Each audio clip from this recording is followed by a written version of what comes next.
Stock market की दुनिया में फ्लक्चुएशंस नॉर्मल हैं, पर रिसेंटली जेन टेक्नोलॉजीज और बीएसई के मूवमेंट्स ने मार्केट पार्टिसिपेंट्स का अटेंशन ग्रैब किया है। पिछले 2 दिनों में जेन टेक्नोलॉजीज के शेयर्स 21% से ज्यादा गिर गए हैं उनके डिसअपॉइंटिंग Q3 रिजल्ट्स के बाद।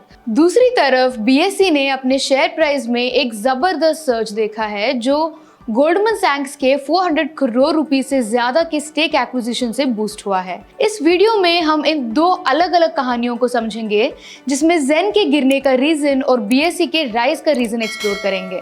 पहले बात करते हैं जेन टेक्नोलॉजीज के बारे में। जेन टेक्नोलॉजीज लिमिटेड एक leading Indian defence technology company है जो एडवांस्ड सिमुलेशन, ट्रेनिंग और काउंटर ड्रोन सॉल्यूशंस प्रोवाइड करती है आर्म्ड फोर्सेस के लिए ग्लोबली।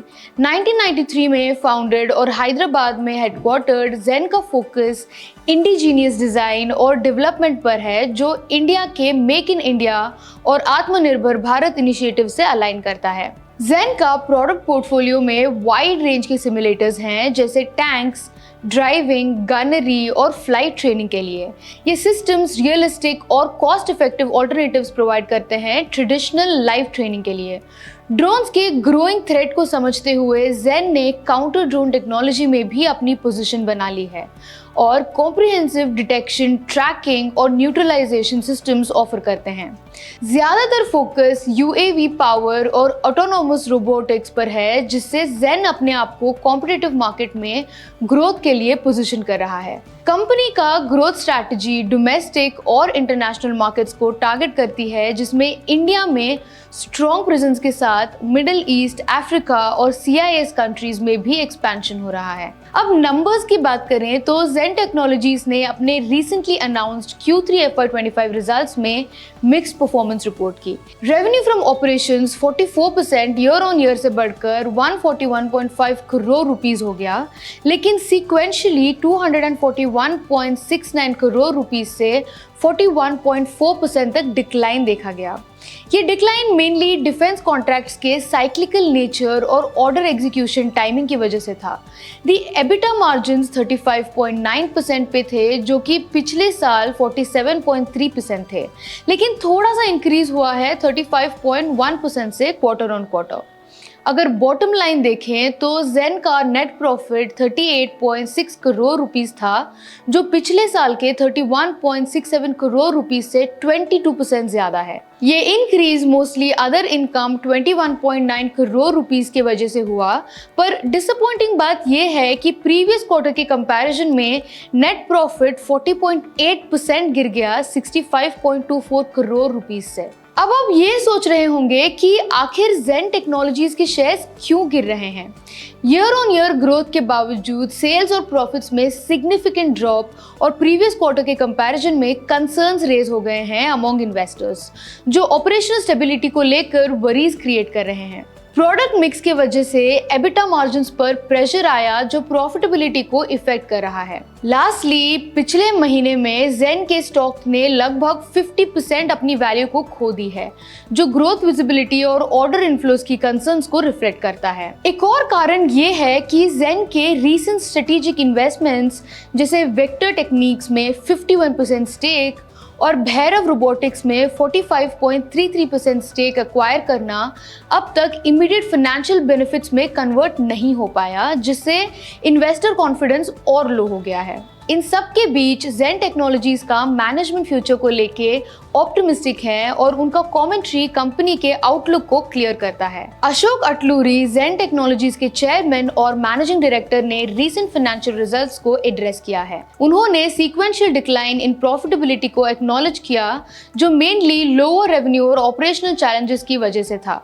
इसके बावजूद उन्होंने कंपनी के full year EBITDA target of 35% और पैट मार्जिन ऑफ 25% अचीव करने का कॉन्फिडेंस किया है। उन्होंने ये भी हाईलाइट किया कि जेन टेक्नोलॉजीज का ऑर्डर बुक 816.91 करोड़ रुपीस तक स्ट्रॉन्ग है दिसंबर 2024 तक, जो फ्यूचर ग्रोथ के लिए एक सॉलिड फाउंडेशन प्रोवाइड करता है। लास्टली, मिस्टर अटलूरी ने गवर्नमेंट के डिफेंस स्पेंडिंग के पॉजिटिव इम्पैक्ट को एम्फसाइज किया, जो यूनियन बजट 2025 में मिनिस्ट्री ऑफ डिफेंस को 6.81 लाख करोड़ रुपीस की एलोकेशन के साथ दिया गया। ये कमिटमेंट जेन टेक्नोलॉजीज को सिग्निफिकेंट टेलविंड्स दे सकता है और simulation based training systems, anti drone technology और ऑटोनोमस डिफेंस सॉल्यूशंस की डिमांड को बूस्ट कर सकता है। तो कंक्लूजन में, जबकि जेन टेक्नोलॉजीज अभी एक चैलेंजिंग पीरियड से गुजर रहा है जिसमें शेयर प्राइसेस गिर रहे हैं और इन्वेस्टर कंसर्न्स हैं, मैनेजमेंट का कमेंट्री लॉन्ग टर्म ग्रोथ और स्टेबिलिटी पर फोकस करता है। कंपनी अपने फाइनेंशियल टारगेट्स को अचीव करने और रीसेंट एक्विजिशन को लेवरेज करने में कमिटेड है, जो इन्वेस्टर सेंटिमेंट को बेटर करने और डिफेंस सेक्टर में अपकमिंग अपॉर्चुनिटीज का फायदा उठाने की कोशिश कर रहे हैं। लेकिन कंपनी के सामने कुछ रिस्क्स भी हैं, जैसे order execution, timely delivery, market conditions, regulatory changes और टेक्निकल डेवलपमेंट्स जो स्टॉक परफॉर्मेंस को सिग्निफिकेंटली इंपैक्ट कर सकते हैं। दूसरी तरफ बीएसई अपने अलग वजह से हेडलाइंस में है। एक क्विक ओवरव्यू के लिए, बीएसई यानी बॉम्बे स्टॉक एक्सचेंज, जो 1875 में एस्टैब्लिश हुई थी, एशिया के सबसे पुराने स्टॉक एक्सचेंजेस हैं और इंडियन फाइनेंशियल मार्केट में एक इम्पॉर्टेंट प्लेयर है। ओवर द इयर्स बीएसई ने अपने आप को एक ट्रेडिशनल ट्रेडिंग प्लेटफॉर्म से डाइवर्सिफाई करके एक फाइनेंशियल सर्विसेज प्रोवाइडर बना लिया है, जो काफ़ी तरह के प्रोडक्ट्स और सर्विसेज ऑफर करता है, जो मेनली ट्रेडिंग और क्लियरिंग सर्विसेज, डिस्ट्रीब्यूशन, कॉर्पोरेट्स को सर्विसेज और अदर सर्विसेज में डिवाइड होते हैं। बट बीएसई अभी सबका अटेंशन क्यों ग्रैब कर रहा है? तो रिसेंटली बीएसई के शेयर्स 5% तक ऊपर गए जब ये न्यूज़ आया कि गोल्डमैन सैक्स ने लगभग 7.28 लाख शेयर्स एक्वायर किए हैं, जो 401 करोड़ रुपीस के आसपास के हैं। इस एक्विजिशन को बीएसई के बिजनेस मॉडल और फ्यूचर प्रोस्पेक्ट्स में स्ट्रॉन्ग कॉन्फिडेंस का सिग्नल माना गया है। और सिर्फ यही नहीं, बीएसई ने अपने latest Q3 FY25 financial results में बीएसई ने इम्प्रेसिव ग्रोथ रिपोर्ट की। कंपनी ने अपनी highest ever quarterly revenue 835.4 crore rupees achieve की, जो कि 94% की ईयर ऑन ईयर ग्रोथ को दिखाता है। नेट प्रॉफिट भी डबल हो गया 219.7 करोड़ रुपीस, जो पिछले साल के 108.2 करोड़ रुपीस से काफी ज्यादा है। बीएसई के मैनेजिंग डायरेक्टर और सीईओ सुंदरामन रामामूर्ति ने कंपनी के परफॉर्मेंस पर रीसेंट अर्निंग्स कॉल में कमेंट किया, जिसमें उन्होंने कहा 2024 के दौरान बीएसई ने बिजनेस और रेगुलेटरी चैलेंजेस के बीच फोकस और रेजिलियंस दिखाई, नए प्रोडक्ट्स और मार्केट एनहांसमेंट्स इंट्रोड्यूस करके। उन्होंने फ्यूचर को लेकर ऑप्टिमिज्म दिखाया और कहा कि आगे कुछ चैलेंजेस के बावजूद बीएसई अच्छी पोजीशन में है और इंडिया के कैपिटल मार्केट्स को लीड और शेप करने के लिए तैयार है। इसके अलावा फाइनेंस मिनिस्टर ने 12 लाख रुपीस तक की इनकम पर फुल टैक्स एग्जेम्पशन का अनाउंसमेंट किया है, जो डिस्पोजेबल इनकम को बूस्ट करेगा।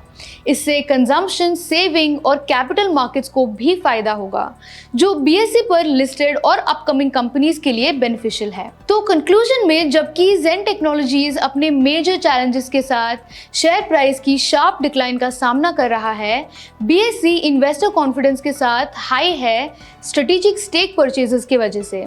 ये दो कॉन्ट्रास्टिंग स्टोरीज फाइनेंशियल मार्केट्स के डायनामिक नेचर को हाईलाइट करती हैं और ये दिखाती हैं कि परफॉर्मेंस और मार्केट सेंटिमेंट के बेसिस पर फॉर्च्यून्स कितनी जल्दी बदल सकती हैं। Having said this, this is Neha signing off. Investments in securities market are subject to market risks. Read all the related documents carefully before investing.